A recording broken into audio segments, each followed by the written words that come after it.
mal que vem, seja por onde for. Todo ser que aqui respira, louve ao Senhor. Olá, amados.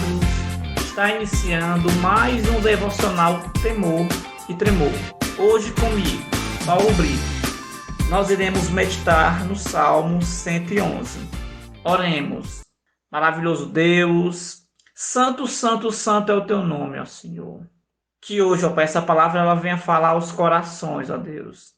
Que pessoas sejam alcançadas. Que o teu Santo Espírito, ó Senhor, Santo Deus, possa trazer renovo, possa reavivar a fé, possa regenerar corações, ó Senhor, Santo Deus. Que essa equipe, ó Pai, ela continue firme neste propósito, que é levar a tua palavra, ó Senhor, a toda e qualquer criatura, ó Pai. Senhor, nos abençoa, nos capacita, nos fortalece em Cristo Jesus, ó Senhor, Santo Deus. Abençoa, Pai, aquilo que será falado aqui, ó Senhor. Que o Senhor possa conduzir, ó Pai, este momento. É assim que eu oro e te agradeço, em nome de Jesus. Amém. Salmo 111. Aleluia! Darei graças ao Senhor de todo o coração, na reunião da congregação dos justos. Grandes são as obras do Senhor. Nelas meditam todos os que as apreciam. Os seus feitos manifestam majestade e esplendor, e a sua justiça dura para sempre. Ele fez proclamar as suas maravilhas. O Senhor é misericordioso e compassivo. Deu alimento aos que o temiam, pois sempre se lembra de sua aliança. Mostrou ao seu povo os seus feitos poderosos, dando-lhe as terras das nações. As obras das suas mãos são fiéis e justas. Todos os seus preceitos merecem confiança. Estão firmes para sempre, estabelecidos com fidelidade e retidão. Ele trouxe redenção ao seu povo e firmou a sua aliança para sempre. Santo e temível é o seu nome.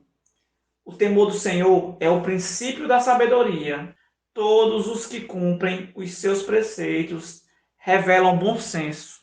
Ele será louvado para sempre. O Salmo 111, o salmista exalta a Deus de todo o coração. Isto ocorre após ele meditar nos grandes feitos do Senhor. O nosso Deus é grande e suas obras são incríveis. O Senhor é misericordioso. Ele não nos trata de acordo com a nossa malvadeza e dureza de coração. Pelo contrário, ele nos ensina e nos guia pelas veredas da justiça por amor de seu próprio nome. A admiração dos seguidores de Deus vem da observação das suas obras, dos seus atributos e das suas palavras, expondo essas qualidades louváveis de Deus. O salmista exalta a Deus de todo o coração. Isto ocorre após ele meditar nos grandes feitos do Senhor. O nosso Deus é grande e suas obras são incríveis. Além disso, o Senhor é misericordioso. Ele não nos trata de acordo com nossa maldade e dureza de coração. Pelo contrário, ele nos ensina e guia-nos pelas veredas da justiça, por amor do seu próprio nome. O autor deste salmo é desconhecido, assim como a ocasião em que foi escrito. É um dos salmos dos quais existem ao todo 10, que começa com a frase Aleluia. Aleluia enfatiza o poder, a benignidade e sabedoria de Deus relacionado às suas obras. Aleluia significa adorem ao Senhor. Por isso, ela pode ser traduzida como adorem a Deus, louvem ao Senhor, louvado seja o Senhor, exaltado seja Deus. O texto enfatiza que a admiração de seguidores do Deus verdadeiro vem da observação das suas obras, dos seus atributos e das suas palavras. Portanto, irmãos, expondo essas qualidades louváveis de Deus, o salmista acaba por exemplificar 4 deveres dos verdadeiros servos. Em primeiro lugar, os servos de Deus devem adorá-lo publicamente. Esse é um salmo de louvor, assim como os salmos 112 e 113. Seu início se dá com a declaração do objetivo central do escritor. Aleluia! Que o Senhor seja exaltado, irmãos. Porém, esse não é um desejo recluso ou tímido. Em lugar disso, há um grande anseio por se efetivar o louvor ao Senhor Deus diante de todos. Mas não é só isso.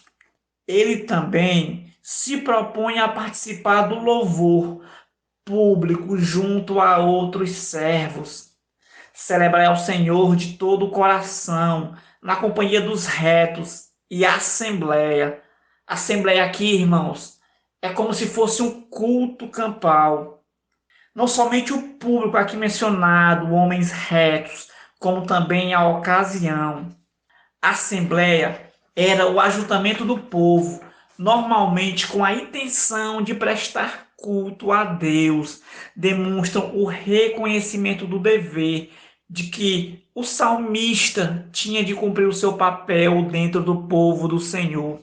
Por isso mesmo, ele não se isenta de elevar sua voz publicamente e proclamar no meio dos seus irmãos as glórias do Todo-Poderoso. E eu levo os irmãos a pensar, será que hoje nós levantamos a nossa voz publicamente? Nós pregamos a toda e qualquer criatura. Nós falamos do amor de Deus, que nós possamos meditar nesse versículo primeiro, irmãos, do nosso dever como cristãos. Em segundo lugar, os servos de Deus devem atentar para suas qualidades. E ele vai descrever as qualidades do versículo 2 ao versículo 6. Esse é um trecho em que há uma grande ênfase nos feitos do Senhor. Entretanto, eles agem como agentes reveladores do seu caráter.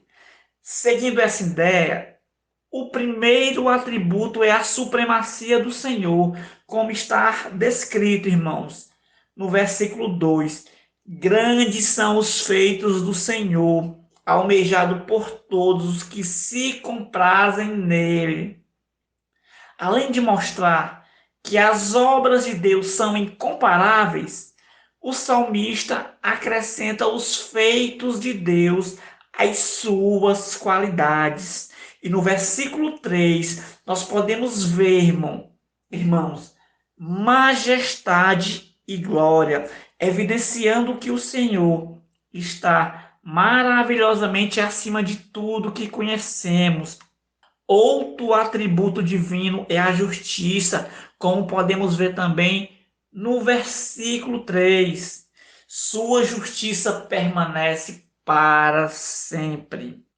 A afirmação sobre o caráter justo de Deus faz o conceito de justiça surgir em um modo perfeito e pleno. Por outro lado, os atributos de Deus não lhe conferem apenas dureza contra o mal, mas calor de um coração marcado por atributos como amor e misericórdia, mostrando que essa disposição já havia produzido resultados que seu povo jamais esqueceria. No versículo 4 nós vamos ver que os prodígios do Senhor são memoráveis. O Senhor é gracioso, compassivo. A fidelidade divina também é um atributo a ser notado e louvado, de modo que o salmista a evidencia na provisão do Senhor. E a provisão do Senhor ela vai estar expressa no versículo 5. Ele dá sustento aos que o temem. O ato de prover as necessidades dos servos, além de mostrar naturalmente sua bondade, é associado à fidelidade no cumprimento daquilo que prometeu. Ele se lembrará para sempre da sua aliança. Finalmente, irmãos, a fidelidade de Deus nada seria caso um de seus atributos não fosse a poderosa soberania. E no versículo 6 ele prova ao seu povo o poder dos seus feitos, ao dar-lhes a possessão das nações. A posse das nações é um dos pontos ligados a alianças que o Senhor fez com Israel. Nesse caso, o texto mostra que não basta ter disposição de cumprir o que foi prometido. É preciso ter o poder de controlar e guiar soberanamente a história, a fim de cumprir o que foi prometido e dito. Em terceiro lugar, os servos de Deus devem valorizar a sua palavra, e isso vai estar expresso nos versículos 7 e 8. O Salmo valoriza muito as obras maravilhosas de Deus, mas não deixa de, ao lado delas, apresentar os ensinos do Senhor como evidência das suas perfeições e como razão de um louvor genuíno. Isso está expresso no versículo 7. Os feitos das suas mãos são verdade e justiça. Todos os seus preceitos são confiáveis. Os preceitos de Deus são suas ordens ou disposições. Nos dias do salmista, essa era uma referência à lei mosaica, dada na forma de uma aliança no Sinai. Desse modo, amados, o que é dito aqui é o fato de os israelitas obedecerem às palavras de Deus, registradas por Moisés, os tornava alvos de bênção. Já imaginou, meus irmãos, nós cristãos sermos alvos de bênção? Cabe a nós obedecermos a Deus de todo o nosso coração. Eles podiam confiar que seria bom para eles assumirem uma postura de submissão aos ensinos do Senhor. Além do mais, a confiança que eles deveriam ter nos preceitos divinos derivava do caráter fiel do Senhor. Por isso mesmo, eles deveriam observar não apenas as disposições requeridas pelo Senhor, mas suas promessas de bênçãos temporais e eternas. E nós iremos ver no versículo 8 que eles estão firmados para todo sempre, estabelecidos em verdade e retidão.